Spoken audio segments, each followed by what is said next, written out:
আসসালামু আলাইকুম। Advanced learning academy math and ইংলিশের পক্ষ থেকে তোমাদের সবাইকে জানাই অনেক অনেক প্রীতি ও অভিনন্দন। প্রিয় সপ্তম শ্রেণীর শিক্ষার্থীরা, আশা করি তোমরা সবাই অনেক অনেক ভালো আছো। আজ সমাধান করব তোমাদের গণিত বইয়ের অনুশীলনী ১.১ মূলদ ও অমূলদ অধ্যায়ের অঙ্ক নং ১ এবং ২। আমরা ১ আর ২ এর যে প্রশ্নগুলো আছে আমরা সেগুলো সমাধান করব। তো আমাদের ১ নং প্রশ্ন দেখো দেওয়া আছে, মৌলিক গুণনীয়কের সাহায্যে বর্গমূল নির্ণয় করো। তো এই অঙ্কটা করার পূর্বে আগে তোমাদের জানতে হবে যে মৌলিক গুণনীয়কটা কি।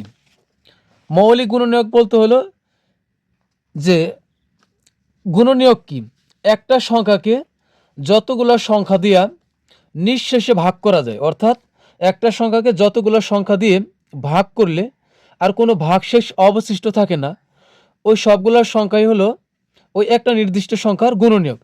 যেমন ধরো যে হচ্ছে, ধরো যে ৯, ৯কে আমরা কয়টা সংখ্যা দিয়ে ভাগ করতে পারি? ধরো ১ দিয়ে ভাগ করতে পারি, প্রত্যেকটা সংখ্যাকে আমরা ১ দিয়ে ভাগ করতে পারি। তো ১ দিয়ে ভাগ করা যাবে, এরপরে কত দিয়ে ভাগ করা যাবে? ৩ দিয়ে ভাগ করা যাবে।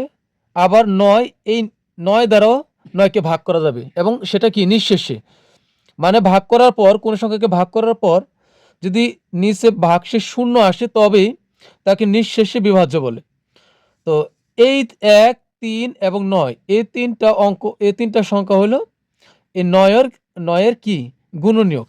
তো একইভাবে এই ১৬৯-এরও আমাদের এমন কিছু সংখ্যা খুঁজে বের করতে হবে যে ওই সংখ্যাগুলো দ্বারা ১৬৯-কে নিঃশেষে ভাগ করা যায়, অর্থাৎ ভাগ করার পরে কোনো কিছু আর অবশিষ্ট থাকবে না, অর্থাৎ ভাগশেষ শূন্য আসবে। কিন্তু আমরা সকল গুণনীয়কগুলোকে আমরা নেব না।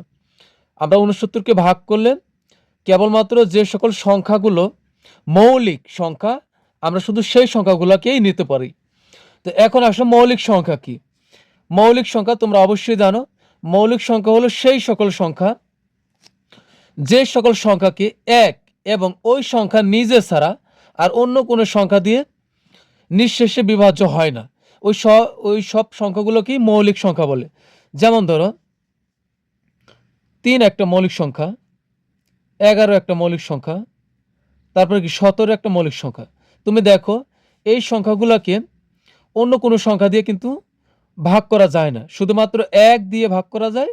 যেমন ৩কে শুধু ১ দিয়ে আর ৩ দিয়ে ভাগ করা যায়। একইভাবে ১১কে শুধু ১ এবং ১১ দ্বারাই নিঃশেষে ভাগ করা যায় বা নিঃশেষে বিভাজ্য। ১৭কে শুধুমাত্র ১ দ্বারা এবং ১৭ দ্বারাই ভাগ করা যায়। তো এই সকল সংখ্যাগুলোই হলো মৌলিক সংখ্যা, অর্থাৎ যে সকল সংখ্যাকে অন্য কোনো সংখ্যা দিয়ে আর ভাগ করা যায় না, নিঃশেষে বিভাজ্য হয় না, ওই সকল সংখ্যাগুলোই মৌলিক সংখ্যা। তো আর এরাই হলো কি, ওগুলো হলো মৌলিক সংখ্যা। এখন এই ১৬৯কে আমরা ভাগ করতে গিয়ে আমরা যে সকল সংখ্যা পাবো, যে ওই সংখ্যা ছাড়া আর ১৬৯কে কি, মানে ৬৯কে ভাগ করে আমরা যে সংখ্যাগুলো পাবো, একমাত্র আমরা মৌলিক সংখ্যাগুলো পাবো। আমাদের সেই মৌলিক সংখ্যাগুলোই নিতে হবে, মৌলিক গুণনীয়কের সাহায্যে আমাদের বর্গমূল নির্ণয় করতে হবে। চলো ১ নং প্রশ্নের সমাধান করি, তাহলে বুঝতে পারবে।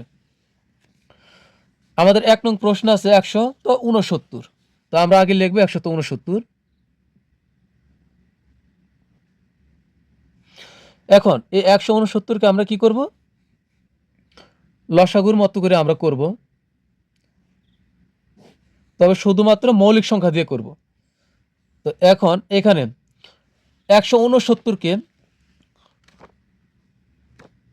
১৬৯কে কোনো সংখ্যা দিয়ে যাবে না, শুধুমাত্র একটা সংখ্যা দিয়ে যায়। তোমরা খুঁজে খুঁজেও পাবে না যে কত দিয়ে যাবে। যখন এইরকম সন্দিহান অবস্থার ভিতরে থাকবে, তখন তোমরা এর বর্গমূল তোমরা ক্যালকুলেটরে বের করলে তোমরা পেয়ে যাবে যে এর বর্গমূল কত হবে। একমাত্র ১৬৯-এর ভিতর আমরা ১৩ দিয়েই এর বর্গমূল নির্ণয় করতে পারি। দেখো আমরা যদি এখানে ১৩ নিই, ১৩-র সাথে আরেকটা ১৩, মানে ১৩ দিয়ে ১৬৯-কে ভাগ করলে হবে ১৩ হবে। আর দেখো এই ১৩ আর ১৩ গুণ করলেই ১৬৯ হবে। এটা অনেকটা আনকমন, ঠিক আছে? তো এটা তোমরা মুখস্থ করে নিবে যে ১৬৯ শুধুমাত্র ১৩ দিয়েই যায়। তা আমরা লিখব 169কে মৌলিক গুণনীয়কে বিশ্লেষণ করে পাই, আর 13 কিন্তু মৌলিক সংখ্যা, আবার এই 13 মৌলিক সংখ্যা, ঠিক আছে। তা আমরা লিখব 169কে মৌলিক গুণনীয়কে বিশ্লেষণ করে পাই। তোমাদের উদাহরণে কিন্তু এইভাবেই দেওয়া আছে, 169কে হবে এখানে মৌলিক গুণনীয়কে বিশ্লেষণ করে পাই।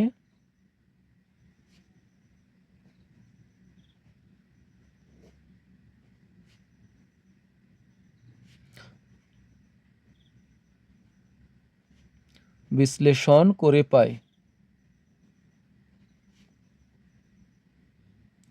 করে আমরা কি পাইছি, 169 সমান আমরা দুইটা 13 পাইছি, এই একটা 13 আর এই একটা 13 আমরা গুণ দিয়ে লিখব। তার মানে কি এই 13 13 গুণ করলে হয় 169। তো সুতরাং 169 এর বর্গমূল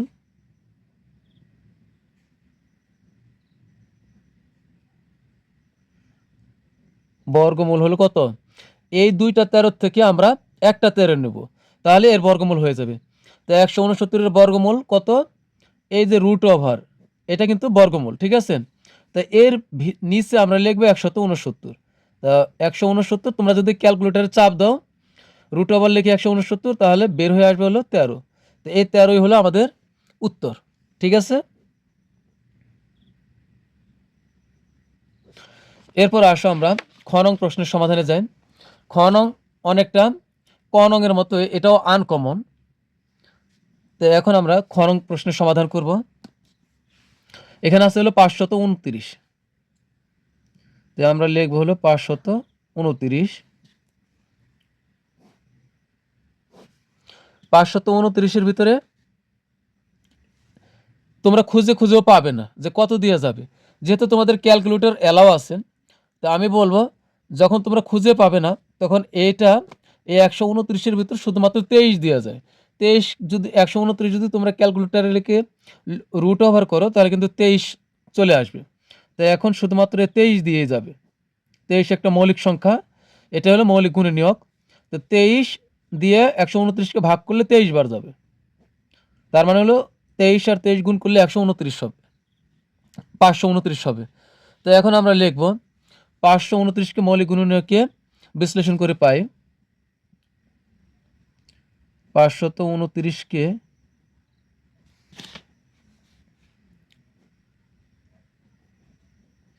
মৌলিক গুণনীয়কে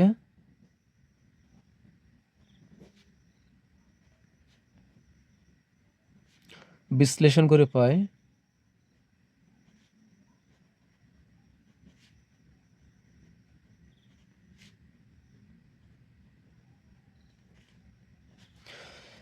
আমরা কত পাইছি বিশ্লেষণ করে পাইছি হলো 529 সমান পাইছি হলো 23 গুণন 23। সুতরাং 529-এর বর্গমূল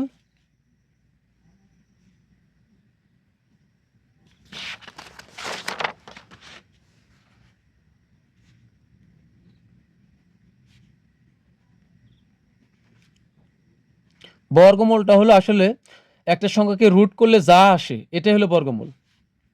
বর্গমূল আমরা দুইটা 23 থেকে একটা নেব, কারণ দুইটা 23 নিলে এই 529 হবে, মানে পুরা সংখ্যাটাই হয়ে যাবে। আর আমরা যদি একটা 23 নিই, তাহলে এটা বর্গমূল হবে। 529-এর বর্গমূল কত হলো 23। আমরা এটা লেখার আগে লিখবো আগে 529 রুট ওভার 529, মানে এটাকে রুট করলেই চলে আসবে হলো 23। এখান থেকে একটা 23 নিব। তো এটাই আমাদের উত্তর।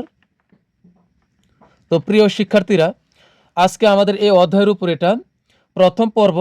তো তোমাদের যদি ভালো লাগে এবং বুঝতে পারো, তো চ্যানেলটা এখনই সাবস্ক্রাইব করে রাখবে, যেন পরবর্তী ক্লাসটা তোমরা পেতে পারো। তো চলো এখন আমরা গ নং প্রশ্নের সমাধানে যাব। তো আমাদের গ নং প্রশ্নে দেওয়া আছে 15 21।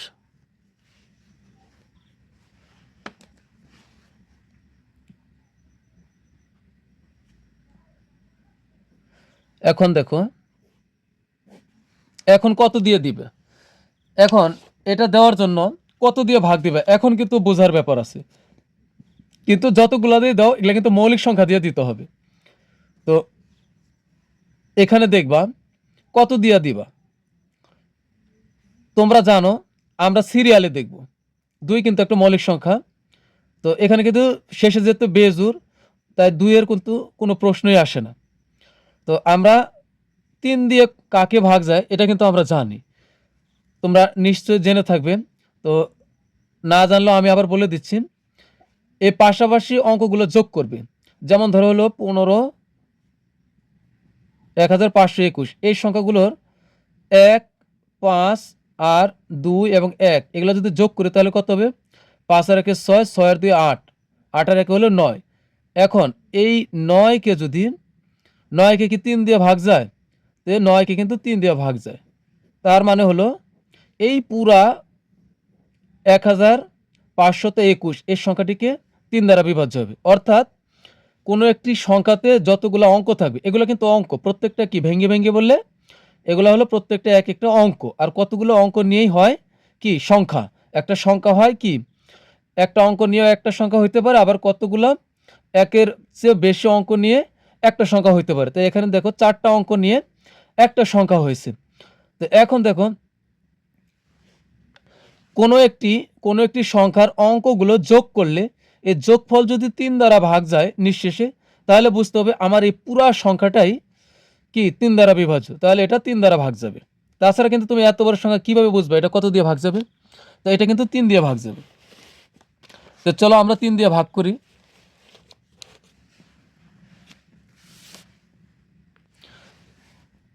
আমরা যদি 3 দিয়ে ভাগ দিই তাহলে একের ভিতরে যায় না, 15-এর ভিতরে নিব। 3 5 15 আর শেষে আছে হলো 21, 3 7 21। তো এখন আমরা যেহেতু জোড়ায় নিচ্ছি তো মিডিলে শূন্য নিলে কিন্তু মিলে যাচ্ছে, 507-এর সাথে 3 গুণ করলে 1521 হয়ে যাবে। এরপরে আবার আমরা এখন দেখব কত দেওয়া যায়। এখন আবার আমরা এখানে পাশাপাশি যোগ করি, 5 আর 0 যোগ করলে 5, 5-এর সাথে যদি আবার 7 যোগ করি তাহলে হবে কত? 12। তাই 12রও কিন্তু 3 দিয়ে ভাগ যায়, যোগফল 12কে 3 দিয়ে ভাগ যায়। তাই এই পরিপূর্ণ সংখ্যাটাই 507, এই সংখ্যাটাও 3 দিয়ে ভাগ যাবে। তাই আমরা 3 দিয়ে ভাগ দিব। 3 দিয়ে ভাগ দিলে হবে এখানে 169। তোমরা চাইলে কি করতে পারো, তোমরা এই 507 লিখে তোমরা ক্যালকুলেটর দিয়ে 3 দিয়ে ভাগ দিবে, তবে কিন্তু হয়ে যাবে। তো এখানে হবে 169।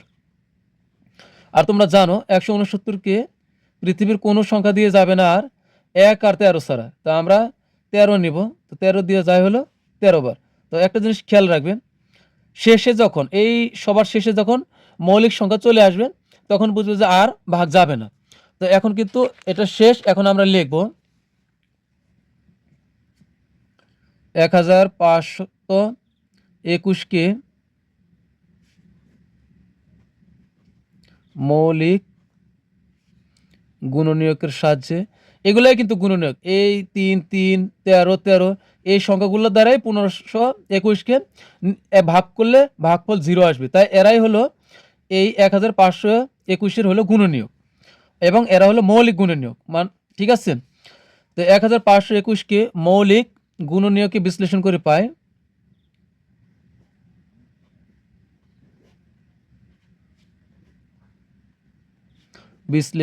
পায়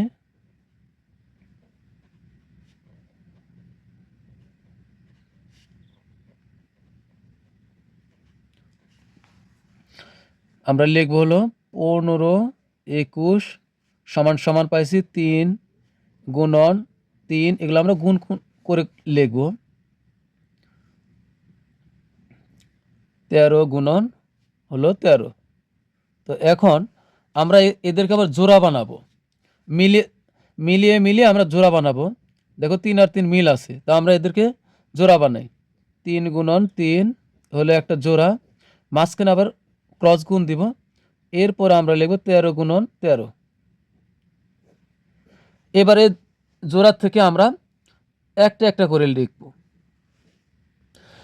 এখন এই জোড়ার থেকে আমরা একটা করে নিব, এখান থেকে নেব 3, একটা 3, আর এখান থেকে নিব হলো 13। তাহলে কত হবে? 3 13 39। তা আমরা লিখব সুতরাং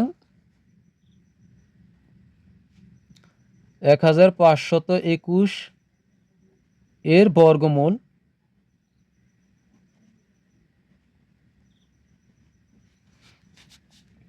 সমান সমান কি √1521 ইকুয়াল আমরা কত পাইছি 39। তো এটাই হলো উত্তর। তো প্রিয় শিক্ষার্থীরা, আমরা এরপর ঘ নং প্রশ্নের সমাধান করব। তবে এর আগে বলিনি, তোমরা যদি অঙ্ক বুঝতে না পারো অবশ্যই তোমরা কমেন্টস করে জানাবে, আর যদি বুঝতে পারো তাও তোমরা জানাবে, জানালে কি আমার ভালো লাগবে। তো এরপর আমরা সমাধান করব ঘ নং প্রশ্নের। ঘ নং প্রশ্ন দেখো দেওয়া আছে 11025। তো আমরা এখন দেখব কত দেওয়া যায়। শেষে 5, 2 এর প্রশ্নই আসে না, আমরা ছোট থেকে শুরু করব। এখন দেখব 2 এর পরে 3, এখন শেষে 5 আছে দেখে যে আমরা 5 দিয়ে ভাগ দিয়ে দেবো, তা কিন্তু হবে না। আমরা সিরিয়ালে দেখব, 2 এর প্রশ্ন আসে না কারণ শেষে বেজুর। এখন আমরা দেখব 3 দিয়ে। তো 1 1 যোগ করলে 2, 2 আর 2 যোগ করলে হবে 4, 4 আর 5 হলো 9। তাহলে 9 কে আমরা 3 দিয়ে ভাগ করতে পারি। তাহলে এই পরিপূর্ণ সংখ্যাটাকে আমরা 3 দিয়ে ভাগ করতে পারি। আমরা 3 দিয়ে ভাগ দিলে তাহলে কত হবে? আমরা 3 দিয়ে যদি ভাগ দিয়ে 1 এর ভিতরে যায় না, তো যায় হলো 11 এর ভিতরে। তো দেখো আমি তোমাদেরকে একটু বোঝাই দিচ্ছি। আমরা 3 দিয়ে যদি 11কে 1 এর ভিতরে যায় না, তো 11 হলো। এখন 3 দিয়ে 11 এর ভিতরে কতবার যাবে? 3 তিরিক্কা 9, 3 4 12, 4 বার দিলে বেশি যায়। আমরা কিন্তু 11 ভাগ দিচ্ছি। তো 3 তিরিক্কা 9, তাহলে কম হলো কত? 2 কিন্তু শর্ট পড়েছে 11 থেকে। এখন এই 2 মনে মনে আমরা শূন্যর আগে বসাই, তাহলে কত হবে? শূন্যর আগে বসালে হবে 20। তো এবার 3 দ্বারা 20কে ভাগ দিলে কয়বার যাবে? 3 6 18। এখন এখানে ছিল 20, শর্ট পড়েছে 2, এই 2টা নিয়ে আবার এই 2 এর সামনে বসাও, তাহলে কত হবে? 22। এবার 3 দিয়ে এই 22 এর ভিতর কতবার যাবে? 3 7 21, 3 8 24, 8 বার দিলে বেশি, 3 7 21। তা আমরা দিলাম 7 বার, কিন্তু এখানে আছে কত? 22, অদৃশ্য 22 আছে। তো এখন শর্ট পড়ছে কত? 1, কারণ আমরা 3 7 21 দিচ্ছি, এখানে 21 হয়েছে। তো 1 আবার 5 এর আগে বসালে কত হবে? 15 হবে। 1 10 5 15। এখন 3 দিয়ে 15 এর ভিতর কতবার যাবে? 3 5 15। তাহলে আমাদের কিন্তু 3675 হবে। 3675। এবার আবার আমরা দেখব কত দিয়ে ভাগ যায়। 6 3 9, 16, 16 আর 5 21। তা আবার কিন্তু 3 দিয়ে যায়। 3 দিয়ে 3 এর ভিতর কতবার যাবে? একবার।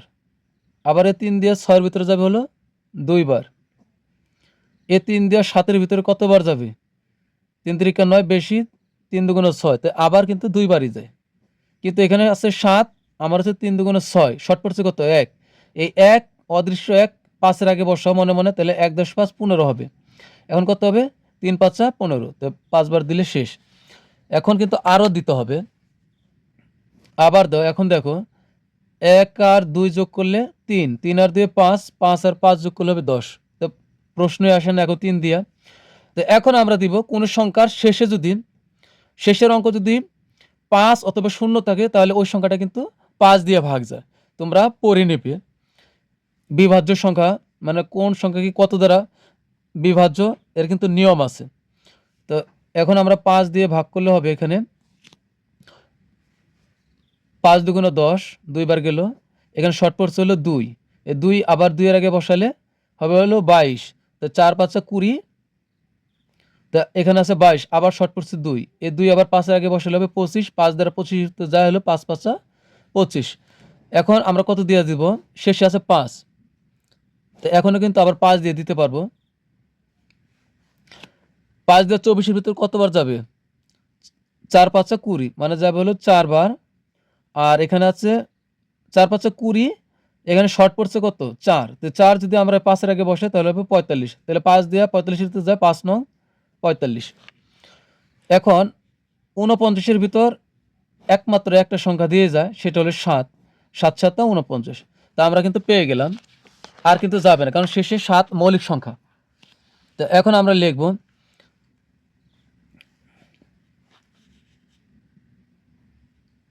11025 কে মৌলিক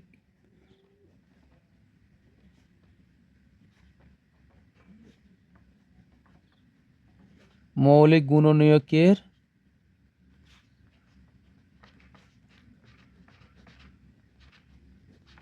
সাহায্যে বিশ্লেষণ করে পায়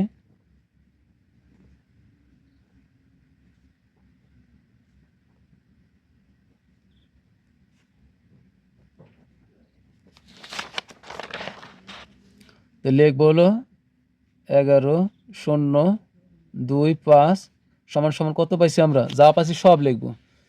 3 গুণন 3 গুণন 5 গুণন 5 গুণন 7 গুণন 7। তো এখন আমরা এখান থেকে জোড়া বানাই। 3 গুণন 3 একটা জোড়া, আবার হলো কি 5 গুণন 5 এই হলো একটা জোড়া, গুণন 7 গুণন 7 এই একটা জোড়া হলো। আমরা প্রত্যেক জোড়া থেকে একটা করে নিব। এখন এখানে হবে 3, এরপরে নিব হলো 5, এখানে নিব 7। তা আমরা গুণ করলে হবে 105। তো এখন আমরা লিখব সুতরাং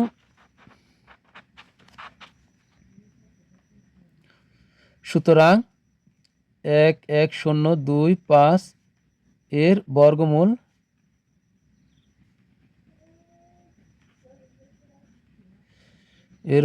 হবে কত?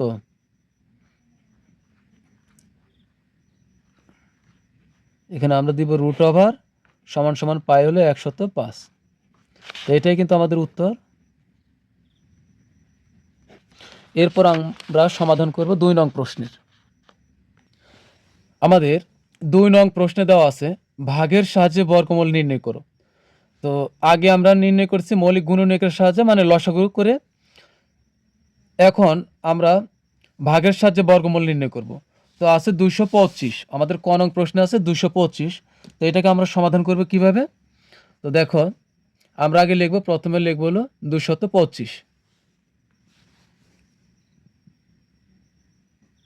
225। এখন আমরা এই ভাগটা কিন্তু একটু অন্য নিয়মে করব। তো এখানে আমরা টান দিব। টান দেওয়ার পরে এখন আমরা ডান দিক থেকে জোড়া বানাবো। 2 অঙ্ক মিলে একটা জোড়া বানাবো, আর এদিকে 2 খালি আছে, থাক খালি। তো এখন দেখো আমরা এখন বর্গ করা শিখতে হবে। দেখো এক একটা সংখ্যা, আমরা একের উপর যদি স্কোয়ার দিই তাহলে কত হবে? আমরা যদি একের উপর স্কোয়ার দিই তার অর্থ হলো এখানে 2টা এক আছে। তো আমরা যদি পাশাপাশি 2টা এক লিখি তাহলে কত হবে? 2টা এক লিখে যদি গুণ করি তাহলে এক একে একই হবে। এবার দেখো আমরা যদি 2 এর উপর স্কোয়ার দিই, ধরো যে 2 এর উপর স্কোয়ার দিই, 2 এর উপর স্কোয়ার দিলে কত হবে? এখানে 2টা 2 আছে, তাহলে 2 দুগুণ 2 এর উপর স্কোয়ার মানে পাশাপাশি আমরা 2 লিখে যদি গুণ করি তাহলে হবে 4। এরপর যদি আমরা 3 এর উপর স্কোয়ার দিই তাহলে কত হবে? তার মানে এখানে 3 দুগুণ কিন্তু 6 বলবে না, খেয়াল করবে 3 এর উপরে কত আছে বুঝে নিতে হবে। 3 ঠিক ততবার আছে। একইভাবে অন্য সংখ্যার উপরেও পাওয়ার যত থাকবে ধরে নেবে যে পাওয়ারের নিচে ওই সংখ্যাটা ঠিক ততবার আছে। আমরা অনেক সময় 3 দুগুণে 6 ডাইরেক্ট গুণি, এটাই সহজ মনে হয়। তো এখানে আছে কি 3 এর উপরে স্কোয়ার মানে পাওয়ার 2, তা আমরা 2টা 3 গুণ করব পাশাপাশি, তাহলে হবে 3 3 9। এইভাবেই যাবে। তো এখন আমরা এমন একটা সংখ্যা খুঁজে বের করব। আমরা এভাবে জোড়া বানানোর পর সর্বপ্রথমে এখানে যে জোড়াটা থাকবে অথবা যে সংখ্যাটা থাকবে আমরা আগে তাকে ভাগ করব, আর এখানে আমরা লিখব। এখানে আমরা এখন এমন একটা সংখ্যা লিখব যে সংখ্যার উপর স্কোয়ার দিলে অর্থাৎ ওই সংখ্যাটা 2 বার গুণ করলে 2 হবে অথবা 2 এর কাছাকাছি যাবে, কিন্তু 2 এর চেয়ে বেশি যাওয়া যাবে না। তো আমরা যদি 1 নেই তাহলে 1 এর উপর স্কোয়ার দিলে তো 2টা 1 গুণ করলে কিন্তু একই হয়। আবার যদি আমরা 2 নেই আর 2 এর উপর যদি স্কোয়ার দিই তাহলে কিন্তু 4 হয়ে যাবে, কিন্তু আমাদের এখানে তো আছে 2, তাহলে বেশি আমরা কম নিতে পারবো কাছাকাছি, কিন্তু বেশি নিতে পারবো না। 2টা অঙ্ক করি তাহলে বুঝতে পারবে। চলো আমরা আগে 1 নং সমাধান করি। তা আমরা যদি এখানে 1 নিই অর্থাৎ 2টা 1 গুণ করলে হবে কত? 1। তা আমরা 2 এর ভিতর দিলাম, 2টা 1 গুণ করলে হবে 1, তা আমরা এখানে লিখব হলো 1। তো এখন এখানে বিয়োগ করব, 1 আছে 2 পাবো 1 হইলে। এখন আমরা এই ভাগের নিয়ম হলো আমরা জোড়ায় জোড়ায় নামাবো। তো এখন এ জোড়া নামাই দিব, এখানে নামাইলে হবে কত, 125 হবে।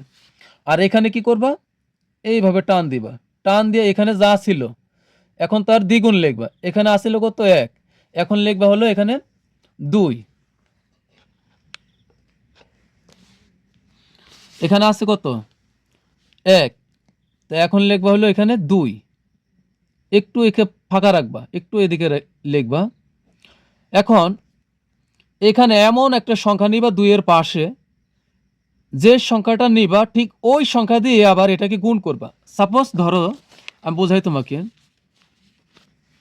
ধরো যে এখানে আছে 2, কেমন, যে এখানে 2 আছে, তো এখন 2 এর পাশে আমি ধরো যে কথার কথা আমি 1 নিলাম, এখন হইলো কত, 21, আমি নিছি কত, 1, এই 1 দিয়ে 21কে আবার গুণ করতে হবে, যা নিবা এখানে ঠিক তা দিয়েই এই পুরা সংখ্যাকে গুণ করতে হবে। তাহলে 1 দিয়ে 21কে গুণ করলে হবে 21। আমার এই 21 কি 125 সমান হয়েছে, হয় নাই, যতক্ষণ না হয় আমরা ততক্ষণ নেব, এগুলো মিলবেই। এরপরে দেখো, আমরা যদি আরও বাড়াই, 2 এর সাথে যদি আমরা 2 নেই, আবার যত 2 এর পরে আমরা 2 নিচ্ছি, তাহলে এখন নিচ্ছি কত, 2, তো এই 2 দিয়েই আমরা এই পুরা সংখ্যাকে গুণ করব। তাহলে কত হবে, 22 দুগুণ 44, তা হচ্ছে না। এইভাবে কি করবো, তোমরা ধাপে ধাপে বাড়াবা, বাড়াইতে বাড়াইতে দেখবে একসময় মিলে যাবে, তবে সিরিয়ালে বাড়াইবা, একসময় মিলবে এটা। আর যেটা মিলবে না, কোন অঙ্কতে মিলবে না, ওই অঙ্ক পরবর্তীতে আরও অঙ্ক আছে, ওই সময় মিলবে না, জাস্ট যতটুক পারা যায় ততটুক করতে হবে। তো এখন এখানে দেখো, যদি তোমরা 5 নাও, যেহেতু শেষের অঙ্ক 5 আছে, তো 5 দিয়ে যাওয়ার একটা প্রবল সম্ভাবনা আছে। তা আমরা যদি 5 দিয়ে দিই, 5 নিচে আমরা, এখন এই 5-এর নিচে যদি আবার আমরা 5 লিখি, দেখো আমরা নিচ্ছি কত, 2 এর পরে 5 নিচ্ছি, এখন 25 হচ্ছে, এখন এই 5 দিয়েই আমরা এই পরিপূর্ণ সংখ্যাটাকে গুণ করবো। তো 5 25-এ 125 হয়, তোমরা এটা খুব ভালো করে জানো, তাহলে কিন্তু মিলে গেছে আমাদের। তাই আমরা এই 5 দিয়ে আমরা যদি গুণ করি তাহলে 125 হবে, কিন্তু 5 দিয়ে যে গুণ করছে এটা কিন্তু এখানে লেখা যাবে না নিচে আবার। তো এখন 5 25-এ 125, তে এটাই কিন্তু আমাদের এখানে কতবার নিচ্ছি, 5 বার, তো এই 5টা আবার এখানে লিখবো। তো লিখবো 225 এর বর্গমূল, সুতরাং 225 এর বর্গমূল সমান সমান কি লিখবো, আগে রুট ওভার দিব, কারণ এটাই বর্গ, রুট ওভার বর্গমূল। তো 225 ইকুয়াল আমরা পাইছি কত, 15, তো এটাই উত্তর।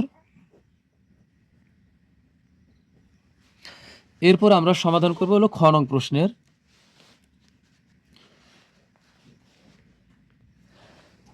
আমরা খ নং প্রশ্ন একটু সরাই এদিক লিখি, এখানে আছে 961, তো লিখবো 961। এখন আমরা, সরি এই পাশে না, এটা হবে এই পাশে, কেমন, আমি এটা কেটে দিচ্ছি, এখানে লিখবো 961। এখন আমরা জোড়া বানাই, এই 1 আর 6 একটা জোড়া, আর 9 একা ধরো। এখন আমরা 9-এর ভিতরে ভাগ দিব, আমরা এমন একটা সংখ্যা নেই, যদি 2 নেই, 2 দিয়ে গুণ করলে হবে 4, কাছাকাছি হচ্ছে না। 3 নিব, 3 নিয়ে যদি আমরা 3-এ 3 গুণ করি তাহলে 3 3 9 হয়, এটা কিন্তু মিলে গেছে। তাহলে এখানে নিব হলো 3, আর 3-এর সাথে 3 গুণ করলে হবে 3 3 9, তো এটা কিন্তু মিলছে। এখন এখানে আর কিছু নামাবো না, 0 নামানোর প্রয়োজন নেই, বিয়োগ করে এখানে লিখবো হলো 61। এখন আমরা এ টান দিয়ে এ 3 আবার এখানে 3-এর ডবল আনবো 6, কি করলাম, এখানে যা থাকবে তার ডবল আনবো এখানে, তো এখানে হলো 6। এবার 6-এর পাশে এমন একটা সংখ্যা নাও, যে সংখ্যা নিবা ঠিক ওই সংখ্যা দিয়ে একে গুণ করবা। তো দেখো এখানে আছে 61, বোঝা যাচ্ছে, তুমি যদি এখানে 1 নাও তাহলে 61 হলো, এই 1 দিয়ে 61কে যদি গুণ করো তাহলে কিন্তু 61 হবে, তো এখানে হবে 61, তো এটা কিন্তু মিলে গেছে। তো লিখবো সুতরাং 969, না 961 এর বর্গমূল সমান সমান হবে কত, রুট ওভার 61, 961, সরি 961 সমান সমান হবে এই 1 কিন্তু ওইখানে যাবে 31, তো উত্তর হবে কিন্তু 31 হবে। তো এখন আমাদের উত্তর হবে কত? 31। তো আমরা লিখব হলো 31, এটাই আমাদের উত্তর।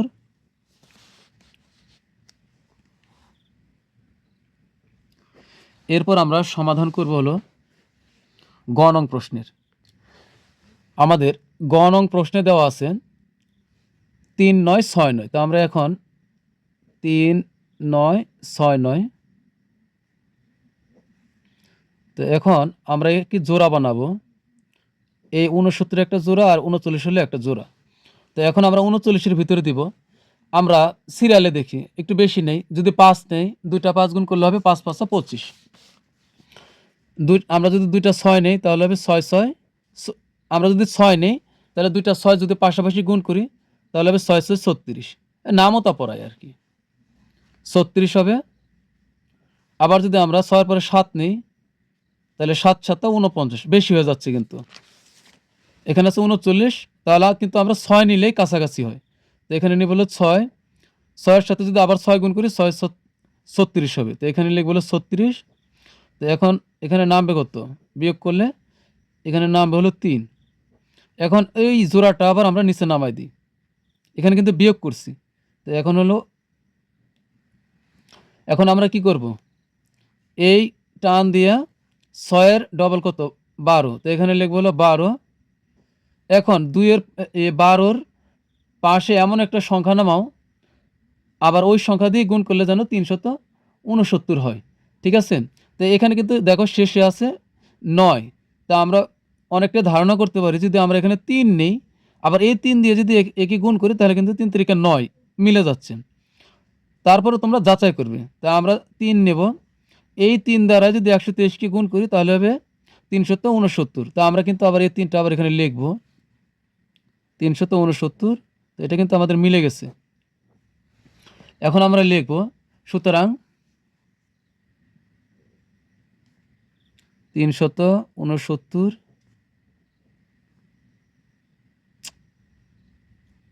না 39 69, সরি 39 69 এর বর্গমূল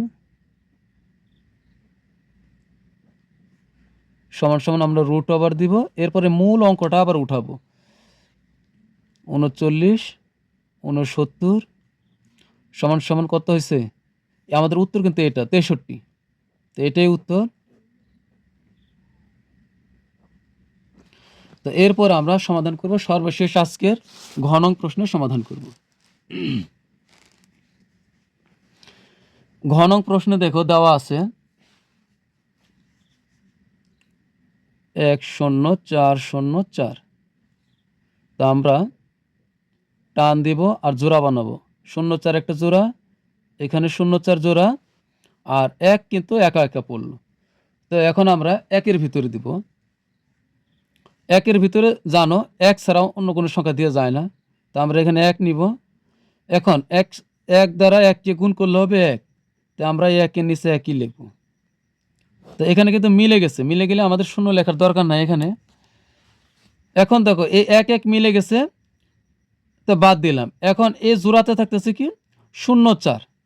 তুমি চাইলে এখানে শুধু 4ও লিখতে পারো, কারণ 0 4 আর 4 একই কথা। আচ্ছা যাই হোক, আমরা 0 4ই লিখলাম, জোড়া নামাইলাম যেন তোমাদের বিভ্রান্ত হতে না হয়। তো 0 4 নামালাম, একটা জোড়া নামাইলাম। তো এখন এখানে আমরা নিব কি, ওই পাশের 1 নিব। আবার আমরা ওই পাশের 1 আমরা যদি এখানে নেই, 1-এর ডবল কিন্তু নিতে হবে। তাহলে এখন নিব কত, 2 নিব। 1-এর ডবল 2। এখন দেখো এখানে আছে 0 4। 0 4 মানে কি শুধু 4, কারণ প্রথম শূন্যের কোনো কি দাম নাই। তো এখন 2-এর সাথে যদি তুমি 0 নাও, দেখো 2-এর সাথে যদি তুমি 2-এর পাশে তুমি যদি 0 নাও তাহলে হয় 20। তাহলে কত হয়, 20 হয়। কিন্তু আমাদের এখানে আছে কত, 0 4, খালি 4 আছে, কিন্তু আমাদের এখানে হয় কত, 20। এই 20 তো 4-এর থেকে অনেক বেশি। আর যদি 2-এর পাশে 1 নাও তাহলে তো আরও বেশি হয়ে যাচ্ছে, 21 হয়ে যাচ্ছে। কিন্তু এখানে তো আছে 0 0 4। তা আমরা কি করব, যেহেতু যাচ্ছে না, তা আমরা যেমন পঞ্চম শ্রেণীতে ভাগ করার সময় দেখেছি যদি ভাগ না যায় তাহলে কিন্তু আমরা উপর থেকে আরও অঙ্ক, আরও একটা অঙ্ক নিচে নামাই না, নামাই। তো এখন যেহেতু আমাদের ভাগ যাচ্ছে না, তো এখানে তো আর একটা অঙ্ক নামানো যাবে না, এটার নিয়ম হলো জোড়া ধরে নামাতে হবে। তো আমরা জোড়া ধরে এই 0 4কে নামাবো, এই 0 আর 4কে একসাথে নামাই দিব এখানে, তাহলে হবে কত 0 4। তা আমরা জোড়া ধরে নামাই দিই, তাহলে কত হবে এখন, ধরো এই 0 বাদ, তাহলে এখন কত হলো 404। কিন্তু এখানে একটা কথা আছে, তুমি যখনই জোড়া ধরে আবার নামাইবা ভাগ না দিয়েই, এখানে কিন্তু আমরা ভাগ দেই নাই, না দিয়েই একটা জোড়া নামাইছি, কিন্তু এর জন্য তোমার একটা জরিমানা দিতে হবে। কি করতে হবে, এইখানে একটা 0 তোমার অবশ্যই নিতে হবে, ঠিক আছে? এখানে একটা 0 নিতে হবে, এইখানে একটা 0 তোমার নিতে হবে, যদি ভাগ না যাওয়ার কারণে তুমি যদি জোড়া ধরে নামো, এজন্য একটা 0 তোমাকে নিতে হবে। তো এখন হইলো কি আমার, এখন কিন্তু এটা ফাও 0 নিলাম, এখানে যেহেতু জোড়া ধরে নামাইছি আবার ভাগ না দিয়ে, তো এখন হলো 20। এখন আমরা 0-র এ পাশে এমন একটা সংখ্যা নিব যাতে এখানে 404 হয়, এই 0-র কথা বাদ দাও, 404 হয়।